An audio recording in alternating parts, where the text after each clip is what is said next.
It's the next level. How all occasions do inform against me and spur my dull revenge. Oh, from this time forth, my thoughts be bloody or nothing worth. If I must strike, dead I will. A hit! A very powerful hit.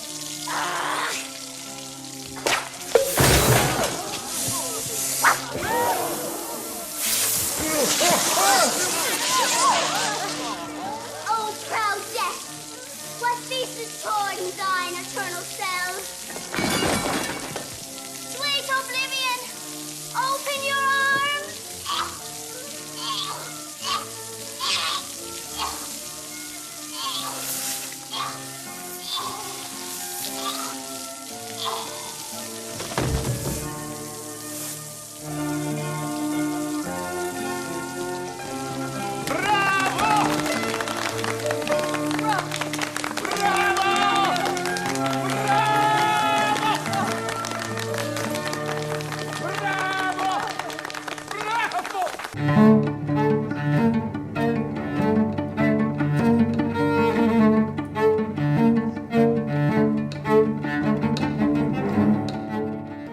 Welcome to the final chapter of Book 1 of Still Afraid of the Dark from the Next Level Podcast Network, from DC Primetime, and obviously this show, and also the Caffeine Crew Castapods. I am one of your hosts, Rob Martin.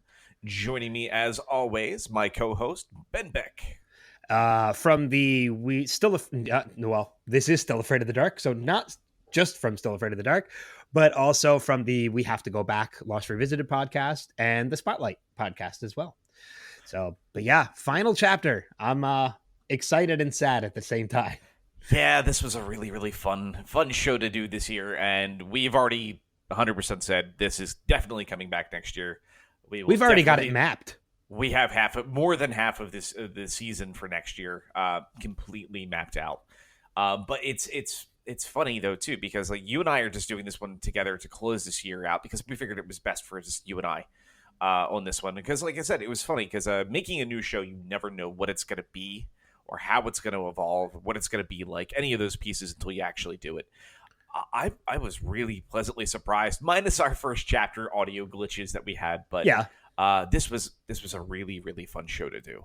This was easily, I think, my favorite podcast I've done. So I agree. This has been a lot of fun, just revisiting a lot of these movies, not just podcasting with you, which is always a good time, but some of the guests that we've brought on, from your wife, Kat, husband and wife, Damon and Liz, our friend Jada, our friends Aaron and TJ. Like, we've had some great guests along the way, while this one is just you and I. But getting the opportunity to revisit all of these movies that we've talked about, tasting these drinks that you've come up with, it's been a great combination. That you're right, we didn't know what to expect, but everything worked and worked well, and it's just been a blast.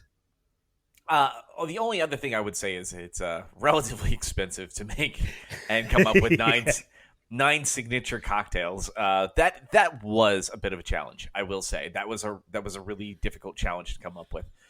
There was one or two of them I really kind of feel like I was bummed that I cheaped out on the Ghostbusters one. As good as After Cooler was, it wasn't one of my own drinks, so it's kind of like next year though. But that was the only one that wasn't one of your own. That was the only one. But I know we're gonna give ourselves a lot more time next year. This time it was a little tricky because we still obviously if people know us from any other shows, they know that you and I, as we even mentioned at the top of this, we do a lot of podcasts. We're involved in a lot, and October was tricky for us. It was September and October was really intense because of this show, because we were doing this. It had to meet a goal to be out there each and every week. Especially because the way we did it, we were originally planning on starting much earlier, which did not work out. We had a couple delays here and there, but we still managed to hit every episode and get them out relatively on time. If it didn't drop on a Thursday, it dropped a Friday.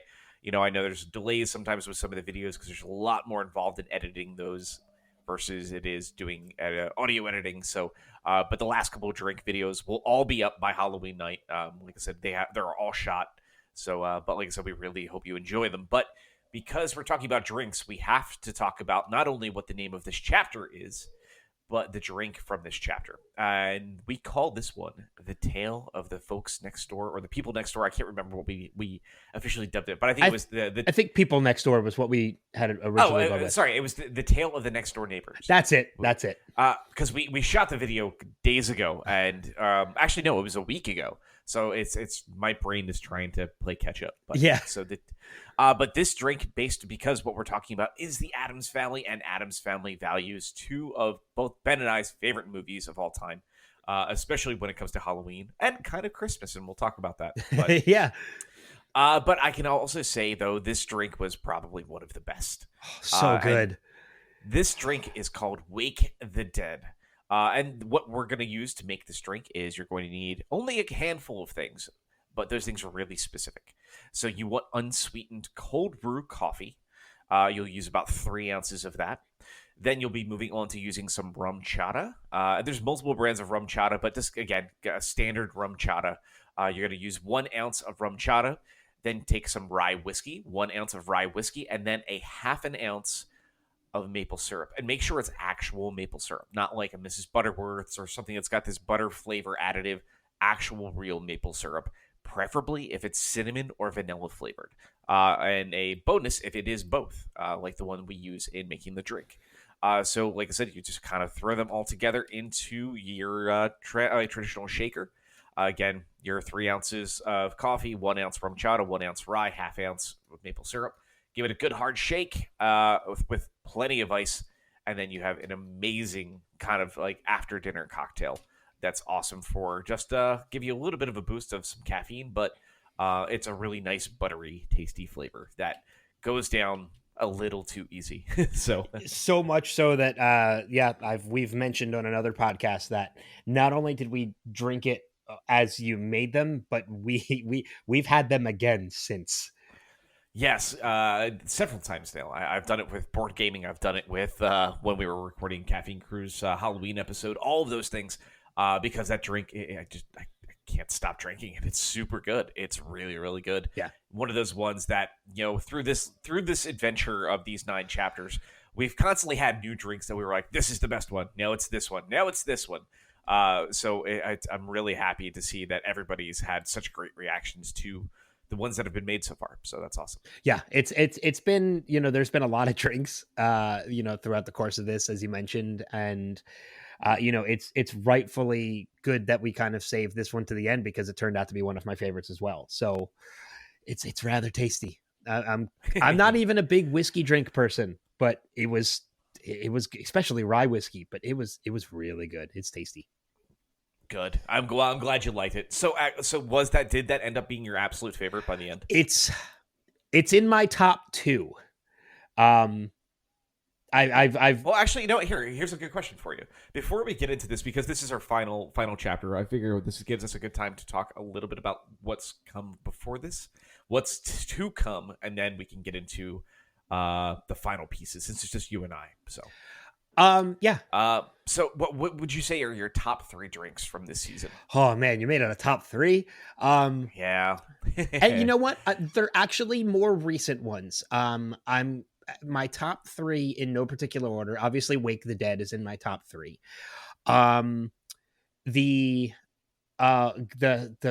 Winifred Sanderson, which was the apple drink. I really, really liked. And you know what? I really liked the Oogie Boogie Rum Punch. I thought that was tasty too.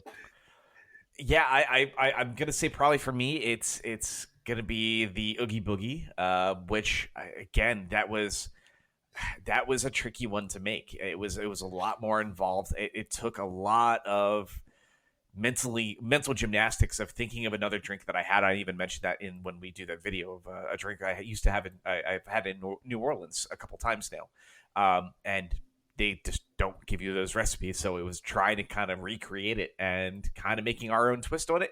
And I think it turned out fantastic. And especially with absinthe, a lot of people are kind of like, whoa, that's a pungent taste. Yeah. But it works incredibly well. But I would say that's definitely my top 3.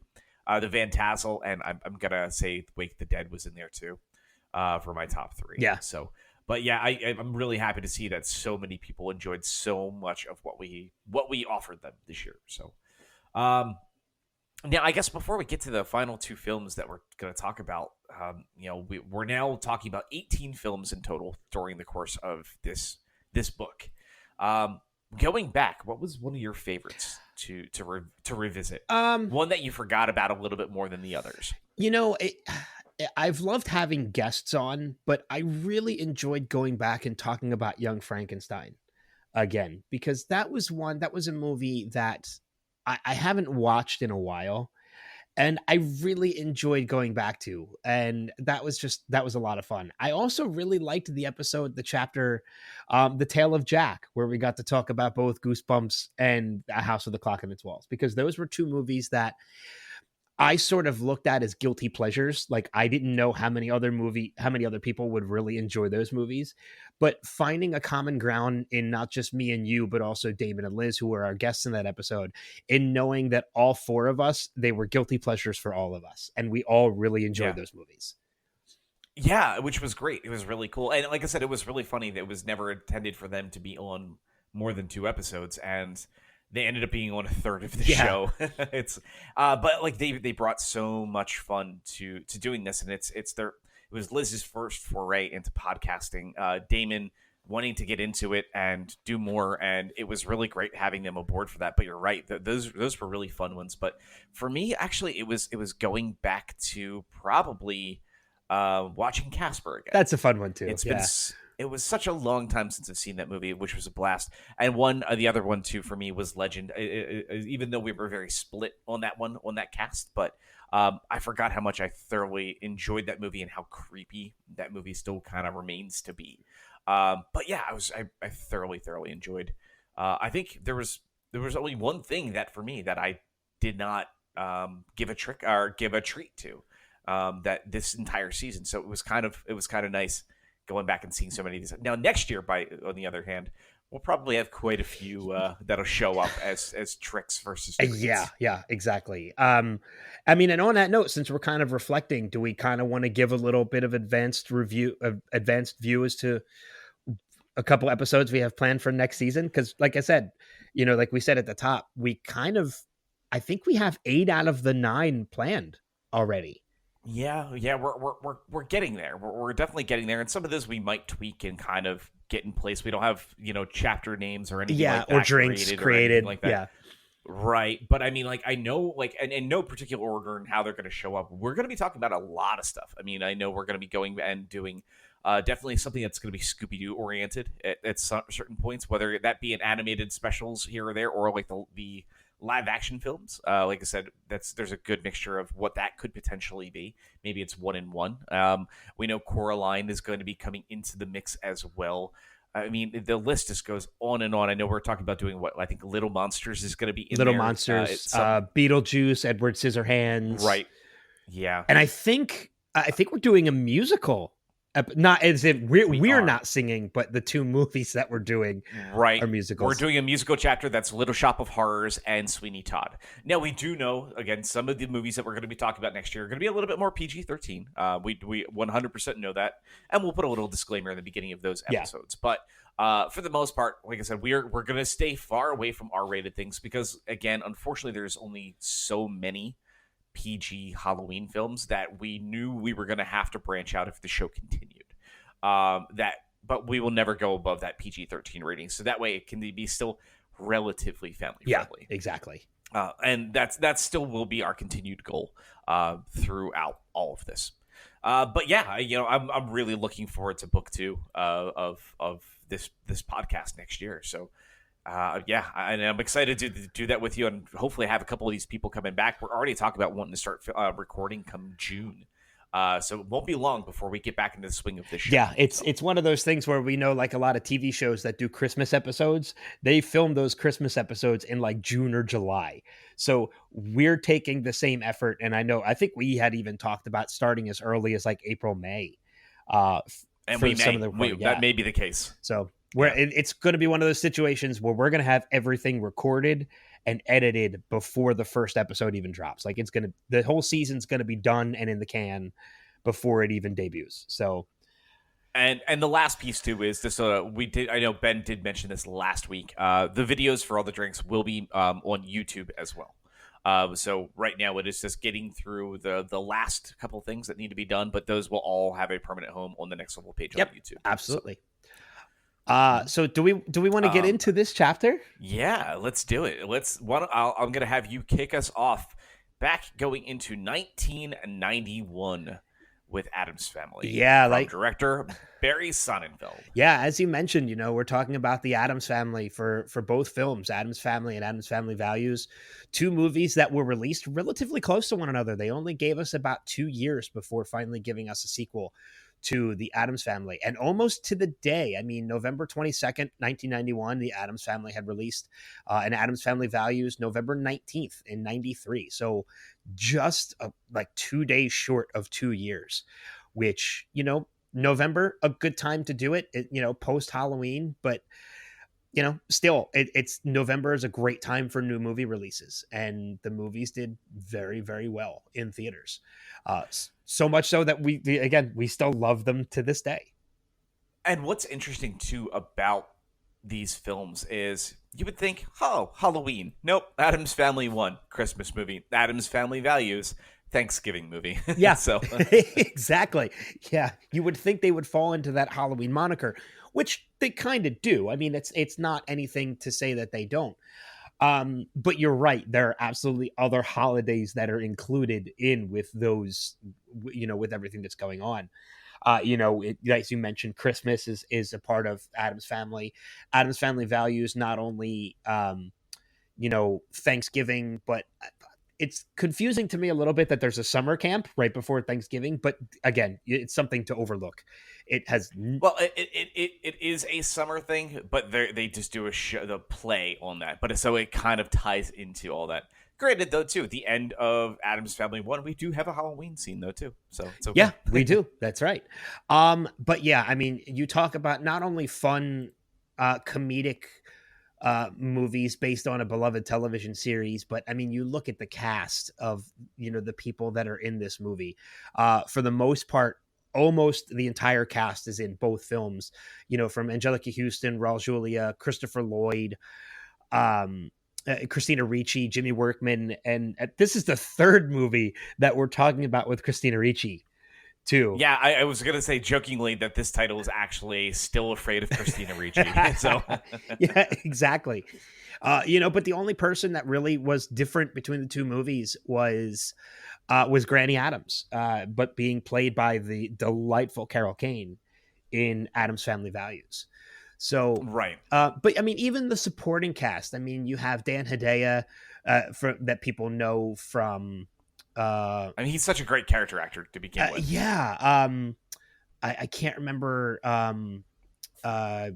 Dana Ivey, I believe, is the actress's name that played Margaret. We see her. Yeah, that's yep. We see her reprise her role in the sequel as well. But I mean, in addition, I guess we're probably going to talk about these movies together, rather than separately. But even if not, well, I mean, we'll still talk about them on their own, like one film at a time, because we're still going to rate them as such as normally. But I mean, Joan Cusack as Debbie in Addams Family Values, like, man, like what a fantastic addition to everything that was happening and what was going on with those films. Oh yeah, absolutely. And again, both of these movies are just so incredibly like this quotable. And then Peter McNichol too is just a blast. Christina Baranski is just awesome in Addams Family Values. Like the cast in both of these films are just absolutely perfect.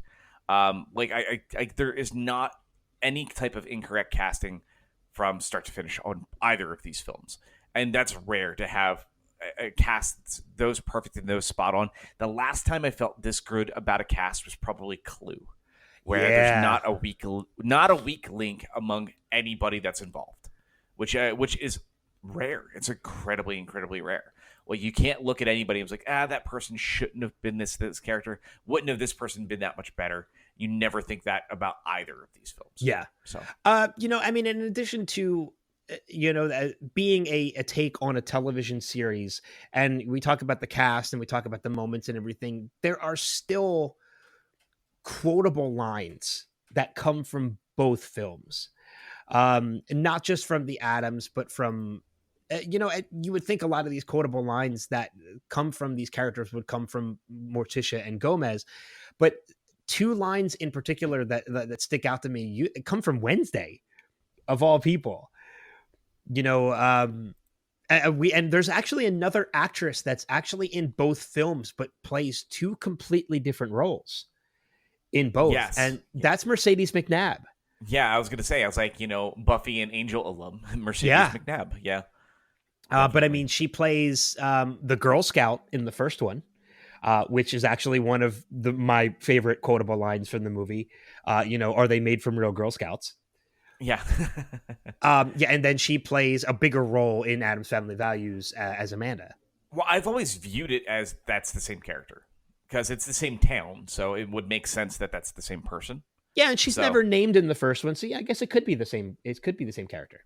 Oh yeah, I mean, I would absolutely assume she's just the popular girl in their town, and we're just getting a glimpse at her early on that she's just a bit part, and then they're like, you know what, let's bring Mercedes back for something more substantial. And my guess is that's purely just the way that it fell. And like I said, I don't think there's any. Yeah, because they just have her listed as Girl Scout in even the credits in IMDb. Yeah, but yeah, they do make her something more legit. It doesn't make sense for them to make it as somebody else. But so let's look and focus more on Addams Family 1 then here. So with this film, obviously, we have our main plot of Fester kind of being missing for many years, where, like I said, he's never really been around. And then we see this weird kind of twisted story of him coming back playing this other character, Gordon. That's we do find out later, very much so, and it's relatively clear cut that yes, this is indeed Fester. But it's the whole Bermuda Triangle amnesia angle is played throughout the film. But one of the things that's so much fun is just how ridiculous the Abigail Craven character is. Dr. Pinderschloss, because she's so over the top in like all the best stupid ways. But I love the fact that when she's saying things, and then you even have like Margaret, which is Tully's wife, and kind of making the comment is like, this is preposterous. And they're like, yes, it is. And they're like just eating up this. Like the Addams are just they're not dumb, but they play up this naivety like so incredibly well that like they're so excited about all of these things. But because of the weird kookiness of everything that's happening in their everyday, it feels so commonplace and normal that they're like, of course this makes sense. And I love that about the way that they portray these characters. Yeah, I mean, you look at these characters as a whole. It doesn't matter whether it's the movies or the television series, because I'll be completely honest. I think I'm not. I don't have to think about it. I know for a fact that the Addams Family film from 1991, which is what we're discussing, that was my first foray into the Addams Family. I knew it was based on a television series, but I had never seen the series before I saw the movie. So this was my first introduction into these characters. And even still to this day, I've maybe only seen 2 or 3 episodes of the actual original series. It's something I want to rectify for sure. I mean, I do recall the original Addams Family beforehand from watching like things like Nick at Night and things like that, where or weird random reruns like at a weird point in time in the day where somebody in my family would be watching it, like my mom or dad, and it would always kind of be intriguing, but I never enough that I watched a lot of it or like grew accustomed to it. But you're right, this version was a real true introduction to these characters, and I fell in love with them. Even when they did like the new Addams Family that was in color, that was another, it was like a WB or something like that afternoon show that we got for a little while that was very slapsticky and over the top. It was enjoyable still because I started really loving these characters as a whole. We live in a world where we've had, I think, like 4 or 5 people now play Morticia and Gomez, including, the brand new animated film that's out there that's really close to Charles Addams' original designs for the characters. And we were kind of hoping to be able to talk about that, but unfortunately just time permitting did not work out. Yeah. But, I mean, I still think to this day that the cast from the Barry Sonnenfeld films are the best examples of these characters that we will probably ever get. I agree with that. I think, it's one of the things that I've made mention of before, not on this podcast, but just in passing and in personal, that we've gotten, John Astin was the original person to portray Gomez Adams on the screen in the television version. And it's rather unfortunate that Raul Julia, which is the version that we know and love from the films, has passed. And, John Astin is actually still alive. The original Gomez is still alive, but this version, that we know has unfortunately passed on. So we'll never see a revisit of these characters portraying it, because it would have been interesting, because we know Angelica Houston is still acting. Christina Ricci is still acting. It would have been very interesting to see at some point a revisit of these characters. Yeah, I mean, it sounds like a sequel to the animated has already been greenlit. Because apparently it did incredibly well. A lot of people thoroughly enjoyed it and what they actually did with the film, so which is good. Great to hear. I know so many people would still love to see a new Addams Family movie that's, even if it's a reboot, but like that's honestly a continuation of with some of the people that were still around from this version. And I know so many people have called for Christina Ricci to be the new Morticia. Would have been fantastic too, and that would have been amazing. That would be amazing. It would be amazing. She actually did something. I think it was like Vanity Fair or like another like major like publication a couple years ago, where she actually was in the Morticia outfit. For like a photo shoot or something like that they did for, I think, like an anniversary of the film. But it's like when you see it, you're like, that's such an awesome idea. I would love to see that. But you know what? We've seen these characters kind of continue on, though, in other ways, not just in these other films, but like there's the Addams Family musical, which I've actually gotten to see an off-Broadway version of, which was incredibly fun and goofy and over the top and silly. But there's so many things to help celebrate them, between going back and picking up books of the old comic strips, all this stuff. But talking about the original film, what was your favorite, I gotta just, moment that made you have a double take the first time you saw this? Do you remember? As a double take, as in like, I can't believe I'm seeing this on screen, or as in like just one of my favorite moments from the movie? Kind of a mixture of both. Like, I would say favorite scene, but something I'm like, wait, did that just happen? Kind of one of those moments. You know what? I have to say, like, when it comes to these movies, I think the moment that's still like the moment that made me realize I'm in for a treat watching this is the opening. It opens with the Christmas carolers singing outside of outside of the house. And at this point, again, this was my first foray into the Addams. I really didn't know what to expect, from them. I was familiar with the characters, but had never seen them before.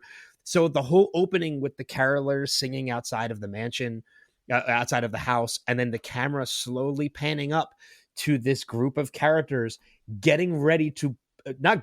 starting to pour hot oil on carolers. I'm like, okay, I don't know what to expect, but I'm already loving this. Like, I'm already in at this point. So, I mean, as far as like the moments that stick out in my head, is in like, oh my God, I can't believe I'm seeing this. From the very beginning, the opening that's what grabbed me. You know what? That's a great place to put it. Is that sequence? You're right. It does set up expectations. You're like, yeah. Oh, all bets are off.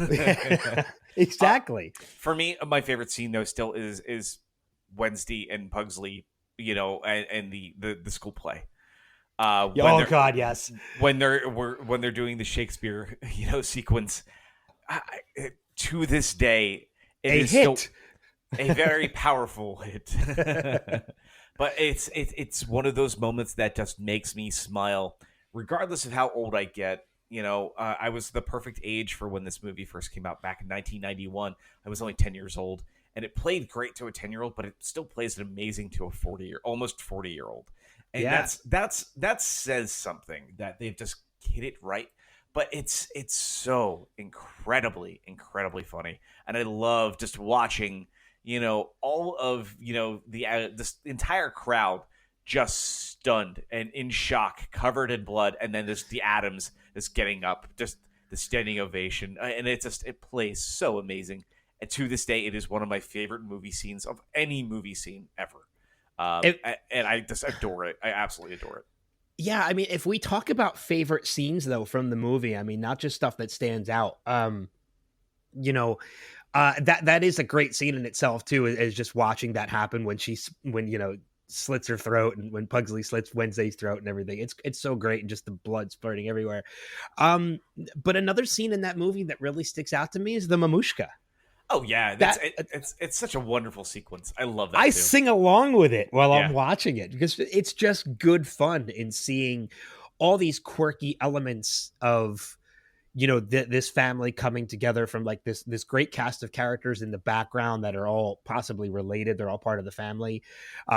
Seeing the singing chops from Raul Julia and the dancing chops of Raul Julia, it's just a fun scene altogether. Again, one that I sing along with. And not only that, but a key moment in the movie where we're finally starting to see a come around from Fester.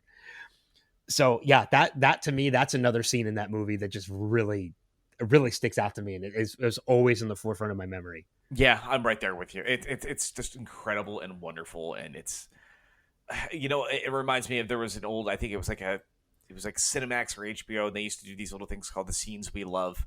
And I remember both of them being in those reels, in addition to one we'll definitely talk about when we get to Addams Family Values. But yeah, absolutely.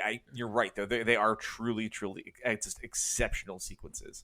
But yeah, it's just so much fun. Yeah. So. One of the things I wanted to bring up too, and I know our friend Jada, who's been on the podcast, who's been on a previous episode or tale earlier, it's something I've seen her very heavily lean into, and I agree with her completely. Is when you look at these characters, as weird and as kooky as they are, and as dark as they can be, when you look at them in a realistic light, they really are a great portrayal of a loving marriage and a loving family. Sure, Yeah. they have their own ways of doing it, but there's a complete trust between all of them. They're very affectionate with one another. They're romantic with one another. They stand behind one another. Again, they have their own quirky way of doing things, but this is I think one of the reasons why so many people are drawn to these characters, even in their darker state, is because at the core of them, they're still a great family. Oh yeah, it's again, relationship life goals. Yeah, exactly. As Gomez and Morticia, as Jada would nicely put it. Yeah. So, and I agree with her. Yeah, it's 100% true. I agree with exactly what you're saying. Yeah, they're just exceptionally well crafted characters, and you're right. Especially in today's day and age, it's amazing to be able to see people that are, again, that open, honest, and trusting, and then just affectionate and caring, and all these little pieces. Again, in the weirdest ways possible, but in also the best ways possible, though, too. So yeah, exactly. One of the things I wanted to bring up with Addams Family, and I know it carries over into Addams Family Values, but we'll focus on it more on just Addams Family. And it's something for fun. Before we started recording, I played a piece, and you were just kind of like, MC Hammer doing the soundtrack to, or not doing the soundtrack, but doing the lead song from the movie. And I think he does one for Addams Family Values as well. I think they bring him back to do that. But Addams Groove, you and I stand very differently on that song. As in, I know you can't stand it. And I, to this day, still remember every word from that song. The whole, they do what they want to do, say what. I remember all of it because I owned remember that. it well. I owned that cassette tape of MC Hammer with that song on it. What it truly is for me is it is nostalgia and that's purely all it is. If you can remove nostalgia from it, it is absolute garbage. That's all. What unfortunately is just the truth of it is, this is an era of pop culture where rap is in everything, because it's hip. It's what's taking over. Yeah. It's all these little things. Like, you can look up pretty much just 1990s and then commercial rap, and probably come up with YouTube like 600 hits of all of these like over the top, ridiculous, like sad attempts of these things that are infesting things that it shouldn't, because it's just weird and it doesn't have a place there. But like you see a lot of that. Like even like you look at like Batman Returns, like Alfred scratching on the Batcave, like things like that are just they make me sad. That's all they do. Yeah, I mean, they make me sad. You're looking at a time and remembering a time where not only, did people like, was there rap included in soundtracks of movies like this, but in return, when they filmed the music videos, they got the cast to come over and be a part of the video. If you look at the video for Addams Groove, everybody from Addams Family is in the video. Oh, absolutely. I mean, and you know what? Like I said, that stuff is great. I love when you get to things like that. Like, like Goonies is one of my other favorite ones like that too. Goonies are good enough with Cyndi Lauper. Like, you have all the kids there together too. When they get a chance to do those things, they always have a tendency to be fun. Again, and what my statement is nothing against hip hop, rap, anything like that. There's a lot of amazing hip hop and rap out there that I think is absolutely fantastic. Yeah. My problem was the early 90s of it all, where like you can like no lie look up Monster Rap from Elvira. Okay, that was what was wrong with that era. That's like I said, it's a guilty pleasure. It's not good, but it's a guilty pleasure. But like I said, that's why I'm saying is nowadays going back to that stuff, it's really painful. The same way that it is like going back to a 1980s cartoon that you remember loving as a child. And then you go back now and you're like, oh God, this is a train wreck. And there's nothing good about this. There's nothing redeeming about this. It's just bad. It's just really bad. And then you just all of a sudden just be like, I feel really bad for my parents of having to like deal with the fact that this was maybe the thing that I watched or listened to every day at least 6 or 7 times for several years. And I'm like, yeah, and you exactly. wonder why your parents sometimes got a little bit angry or frustrated. So, and that's really why, is because of the times that we were in. Absolutely. And the way that consumer culture kind of really was. You see it infest things like the Addams Family like this in that same way. The rest of the music for the film is hauntingly gorgeous.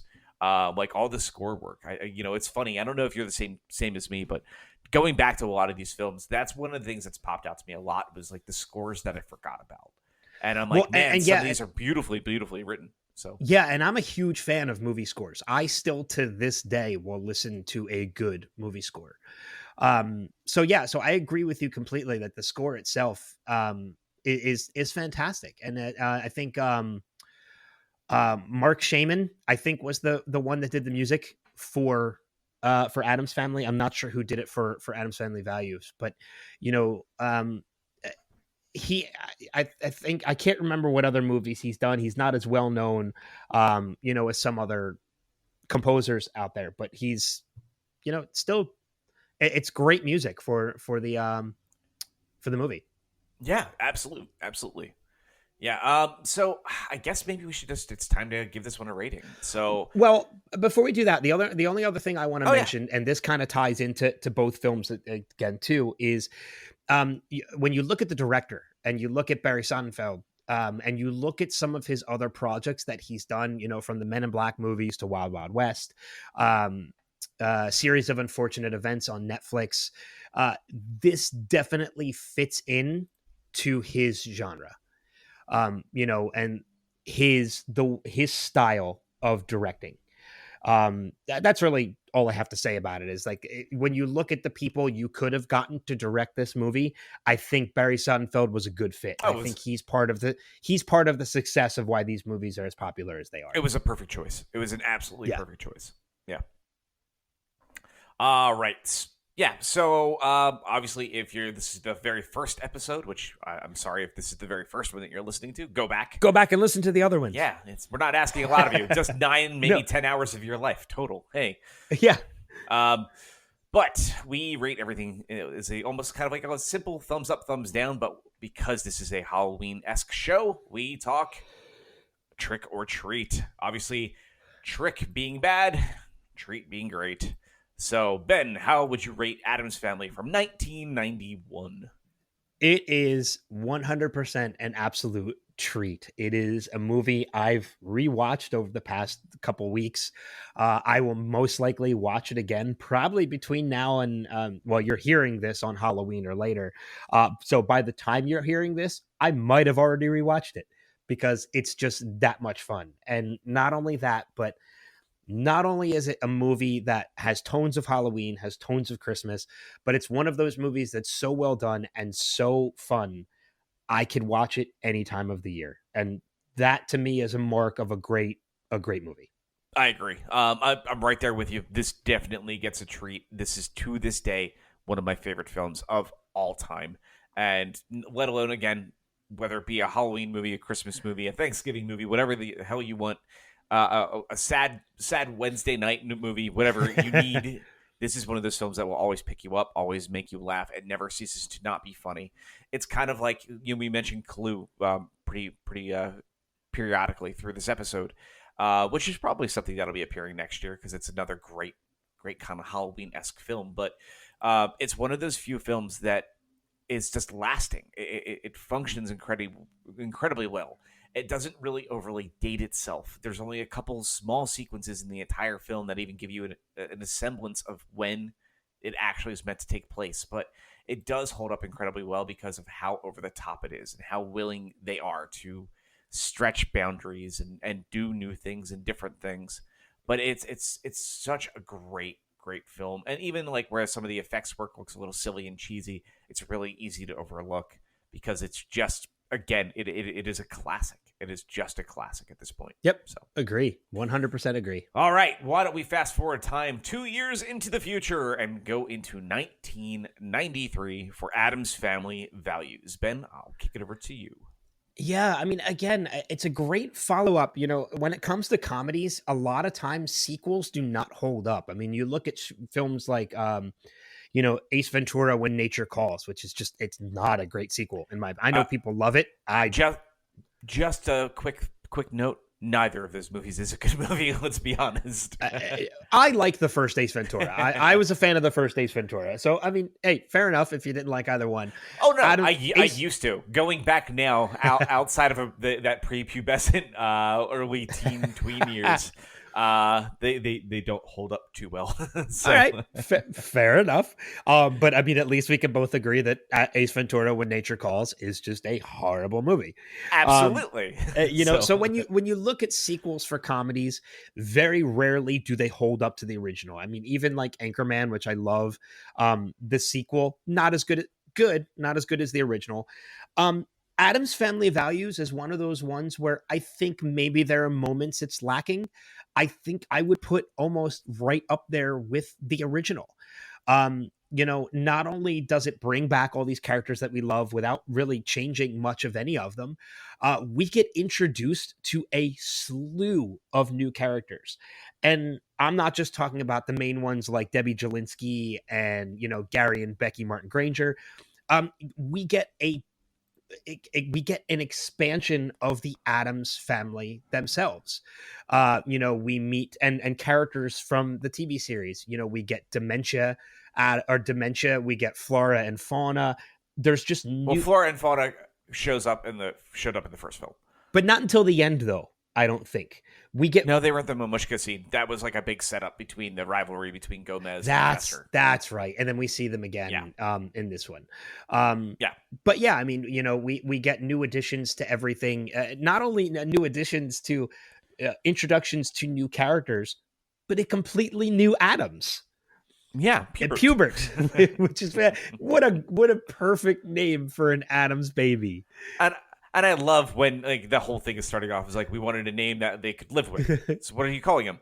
Hubert. And in that scene itself, the excitement on Gomez's face because he's smoking a cigar in that scene, and the whole removes the cigar, Pubert, and then puts the cigar back. Like the excitement on his face that his son's name is Pubert. It's It's so honestly, well done. So many great lines. Is like, oh, he has your father's eyes. Gomez, get those out of his mouth. Get them out of his mouth. Yeah. It's such a great follow up and continuation. While again, some people might not feel it's as good as the original. And again, I feel that there were some moments that were lacking because the original had such a catching magic in a bottle, lightning in a bottle aspect to it when it came to producing this television series to film. But I mean, to me, Addams Family Values, it holds up just as well as the original. It really does. And is almost just as good. Yeah, and honestly, like I said, and there's a line that a friend of mine in the past, me and him used to kick back and forth whenever there was a lull in conversation, and it's from this film. It is, "Officer, I need you to arrest someone." "Who?" "Debbie, my brother's wife, the temptress of Waikiki." You know, like, and then it's this Nathan Lane, like, "Who are you? What are you? Who moved Yeah. the rock?" And it's again, it's such a great small cameo, but that was how we how we filled lulls in conversation, was that entire exchange back and forth, and people just knew us from doing that over and over because it just became this weird tick that we did. But like, there's so many amazing lines from the first movie and to the second one. But you're right though, like all the new additions, and especially Joan Cusack in this film. Oh plays God, so good. Such an amazingly wonderful evil villain that is perfect, because that's the one thing I think the first film kind of lacks a little bit, is like, Miss Craven's kind of she's an okay character. I mean, she's probably the thinnest part of that film, and it's not saying that's a big thing or a bad thing. But like, then you get to the second film, and Debbie is such a perfect, like, evil person, that, and it's funny too because she's evil in kind of the same way that the Addams family is. I was just gonna say she is a villain on the level of an Addams.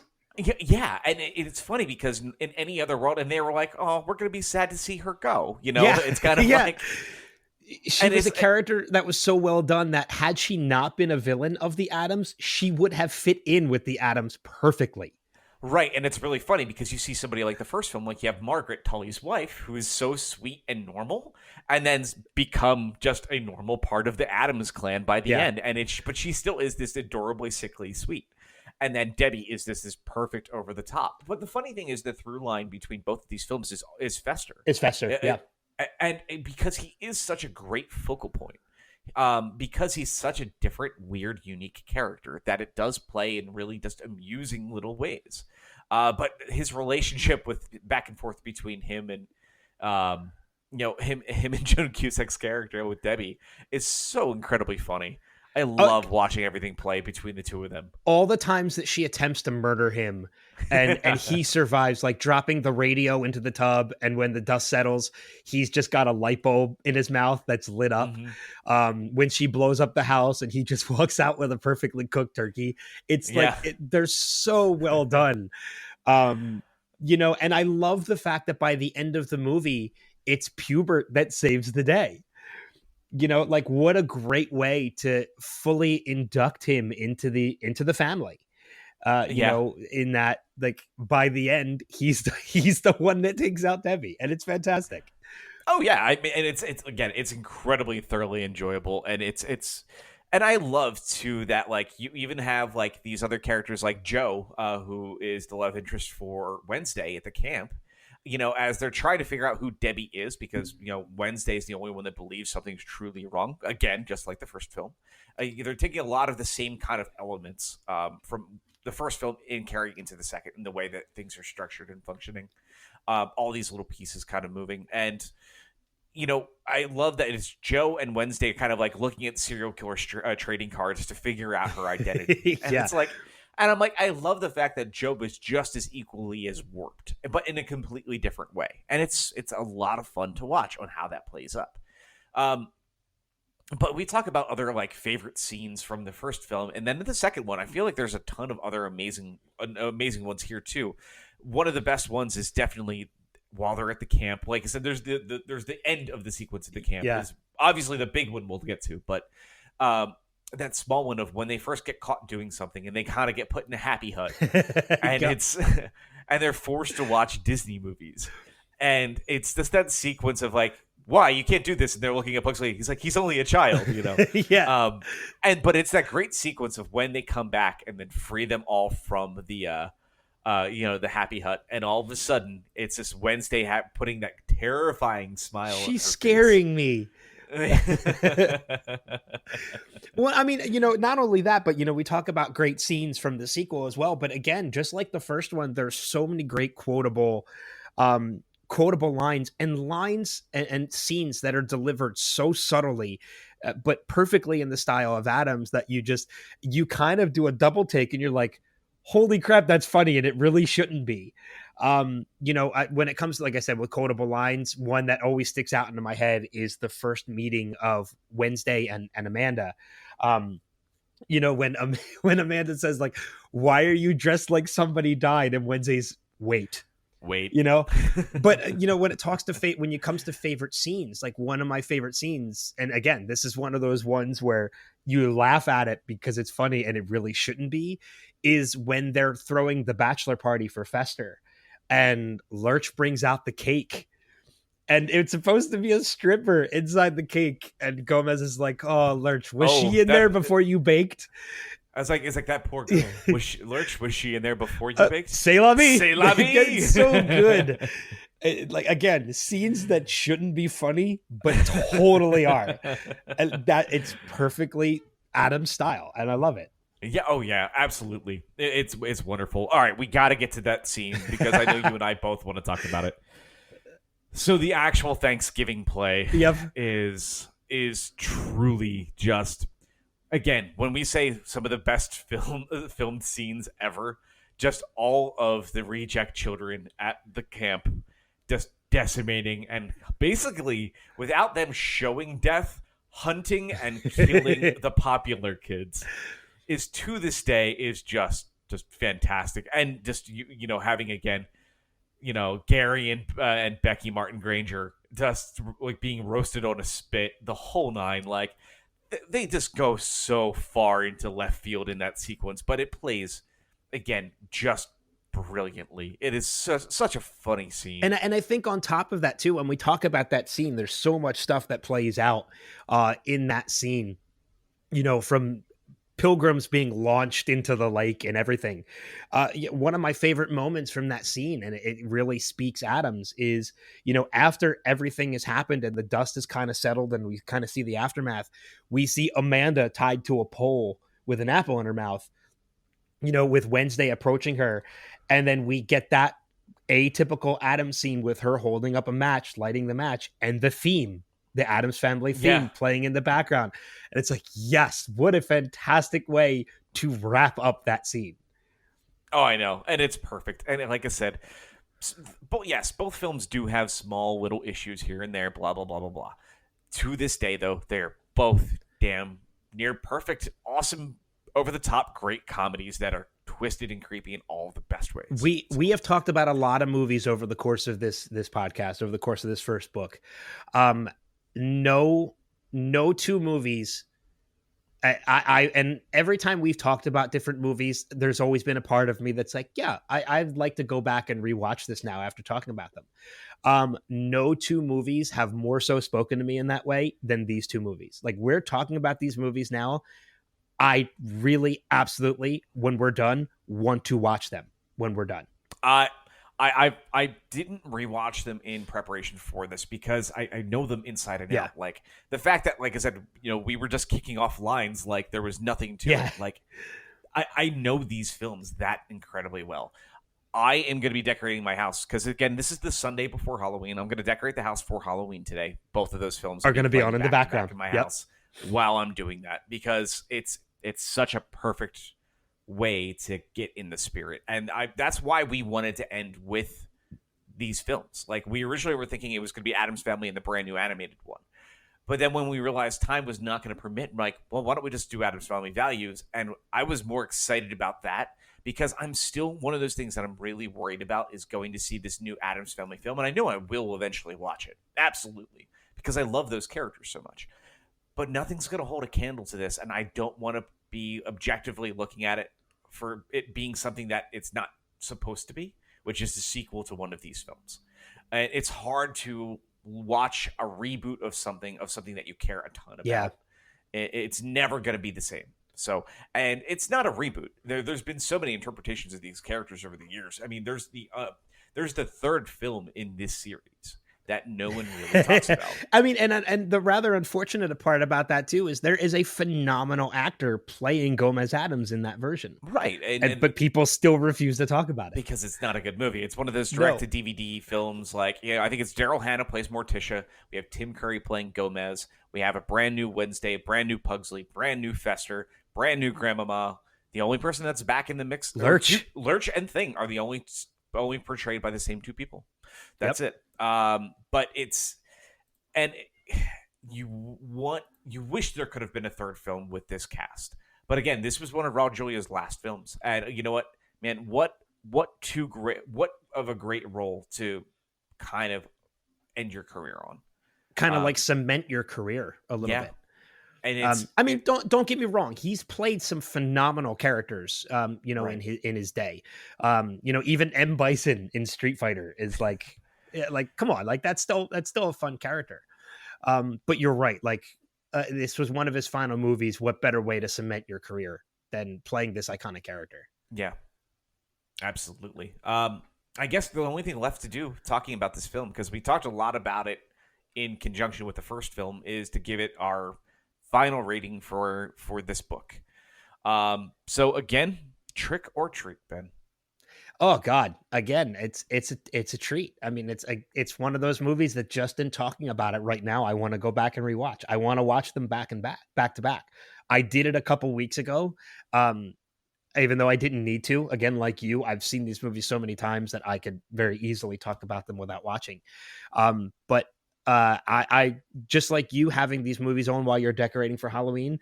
By the time you are hearing this podcast, I will have watched them both, guaranteed. I will probably be watching them while I'm editing what you are listening to. They're so wonderful of movies. Again, I feel like you're right. It would have been great to see a third edition to this, done properly, at least with these characters. But with what we've gotten out of these two movies, I'm utterly satisfied. And these are two movies that it doesn't matter how old I get, I will continue to go back and revisit. Absolutely. And I want to thank these two films too for actually giving me my favorite pinball table of all time. Yay. So, because man, oh man, the Addams Family pinball is just so good. All right. Well, as for me, again, this is also a treat. I can't give it anything but that. You know, I'm really happy we got to talk about these two films to close out, and I feel like it's the best way, and it's going to be two films that are going to be really hard to top next year, because I would say out of all the films we've talked about, these are probably my favorite out of this entire first book. So, but yeah, I guess that's about it, man. Well, I want to pose a quick question to you. Sure. And this is something I'm kind of shooting off the cuff because we kind of touched on it a little bit earlier, but and this doesn't have anything to do with either two movies. So we've done our rankings and we're done with it. But if you could cast a new live action version of the Addams Family, because, you know, we did talk about Christina Ricci possibly playing Morticia. Any ideas in your head as to who you could cast to play these characters? Actually, oddly enough, the person that they have voicing Gomez, I think, was the I agree only with that person I would completely. actually put in that role, and that's Oscar Isaacs. He would be such a perfect one. And yes, 100%. You know, Morticia would definitely, and no question about this at all, would definitely be playing our brand new, Christina Ricci would definitely be playing our brand new Morticia. Oddly enough, Fester, Josh Gad. Oh, that's a good one. I think Josh Gad could play that role in a really kind of fun way. That's kind of a nice blend of the original Addams Family, like TV show with John Astin. That it would kind of mesh into that role a little bit differently. As far as all of our other major roles, the same Lurch is still with us. Bring Carol Strucken back and just play Lurch again. Absolutely. I think it's really hard to look at anybody on the side of the kids because, again, child actors grow up so quickly that it would be interesting to see who would be the best fit. I would actually probably look at maybe a little bit of the casting of some of the kids from Stranger Things, and I was just thinking that too for Pugsley. I think you could definitely see somebody like Millie Bobby Brown play a great Wednesday. I think she could, because she plays 11 so straight that seeing her kind of get to play a little bit could be really fun. Yeah. So, but yeah, there's so many great people out there that could fit into those roles. But I at least know that those main three between Fester, Gomez and Morticia. I think that would be amazing. I actually really like the Josh Gad casting of Fester. I think that would be a lot of fun. Yeah, I would love it. I think it would be amazing. So, yep. All right. How about you? No, I kind of share a lot of your thoughts. I had Oscar Isaac in mind for Gomez when I posed the question, and you kind of ran right along with it. Christina Ricci, until you mentioned it earlier, I think that's perfect casting. And I honestly can't think of anybody better than Josh Gad for Fester. Mm-hmm. I think that would be like a dream cast of this movie. Oh, and Grandmama Maggie Smith. Yeah. Yeah. So Professor McGonagall. Yeah. But yeah. I was thinking of McGonagall. I was thinking of the name McGonagall, and I couldn't think of it. So you just reminded me. Yeah, Maggie Smith I think would fit in really, really well. So Maggie Smith would be fun. Yeah. But cool. All right, man. Well, I guess it's time to get out of here and time to close the book on this first. Close this first book. Pop it up in the shelf, and we'll grab the next one from the shelf next year and get through this. But I think this was a fun one. This was a lot of fun. Yeah. It's a great wrap to book one of Still Afraid of the Dark. Thank you to all the people that reached out and said, they love the format and being able to listen with their kids, and, for the great reviews for it. I hate taking a break from it, but it's going to be even better when we come back next year, and we're already looking forward to it. Yeah. And a big special thanks to my wife, Kat, to Jada, to TJ, Aaron, Damon, Liz, Bill, and of course you, Ben. Like I said, it was a great group of people to talk through all of this stuff with. And a big special gigantic thanks to our good friends at This Way to the Egress. Make sure to head over to their page. It's www.thiswaytotheegress, that's EGRESS.com. Make sure to check out their music. Head over to their Patreon. Support them any way you can. You get to hear their music at the beginning and end of every one of these episodes, on every one of those drink videos. And like I said, I think they added so much to the vibe of what we were doing here.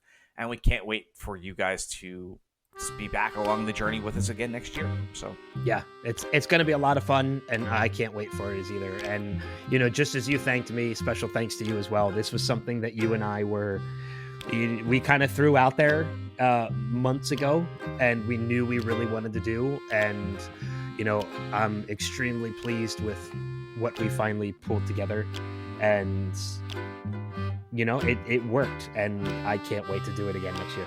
Yeah, and I'll end on this point too, is if you enjoyed making any of those drinks, definitely, regardless of what time of the year it is, whenever you find this podcast, hear this podcast, go ahead and send us a message over on Facebook, facebook.com/nextlevel.